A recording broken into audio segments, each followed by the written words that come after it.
Nepal Tibet సరిహద్దు ప్రాంతంలో సంభవించిన ఘోర ఆకస్మిక వరదల్లో ఇప్పటివరకు 160 మంది మరణించినట్టు మరియు వందలాది మంది గల్లంతు అయినట్టు అధికారులు వెల్లడించారు. ఈ విపత్తులో నేపాల్ వైపు 157 మృతదేహాలను వెలికితీయగా చైనా వైపు 3 మరణించినట్లు అధికారిక వర్గాలు ధృవీకరించాయి. తమిళనాడు అసెంబ్లీ ఎన్నికల్లో నటుడు విజయ్ నేతృత్వంలోని టీవీకే పార్టీ సాధించిన విజయం ఎవరూ ఊహించినదని, నిజంగా ఆశ్చర్యకరమైనదని లోక్సత్తా ఫౌండర్ డాక్టర్ జయప్రకాష్ నారాయణ అభిప్రాయపడ్డారు. టాలీవుడ్ లో ఎందరో స్టార్ హీరోలు ఉన్నప్పటికీ సిద్ధాంత ప్రాతిపదిక లేకుండా కేవలం క్రేజ్ తో తమిళనాట విజయ్ సాధించిన తరహా రాజకీయ విజయాన్ని అందుకోవడం అంత సులభం కాదని జేపీ అభిప్రాయపడ్డారు. తెలంగాణలోని సూర్యాపేట ప్రమాద ఘటన మరువకముందే ఆంధ్రప్రదేశ్ పల్నాడు జిల్లా చిలకలూరిపేట అడ్డరోడ్డు సెంటర్ జాతీయ రహదారిపై అత్యంత ఘోర రోడ్డు ప్రమాదం జరిగింది. విజయవాడ నుండి తిరుపతి వెళ్తున్న ఒక ప్రైవేట్ ట్రావెల్స్ బస్సు ఎదురుగా వస్తున్న ఆటోను బలంగా ఢీకొనడంతో 7 మృతి చెందారు.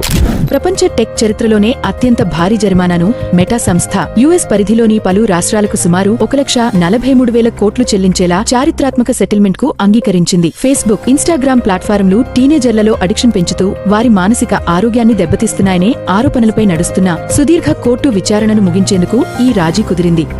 బాలీవుడ్ సెన్సేషన్ అనన్య పాండే తన రూమర్డ్ బాయ్ ఫ్రెండ్ అమెరికన్ మాజీ మోడల్ వాకర్ బ్లాంకోతో బ్రేకప్ చెప్పినట్లు టౌన్ వర్గాల ద్వారా తెలుస్తున్నట్టు టైమ్స్ ఆఫ్ ఇండియా కథనం వెల్లడించింది.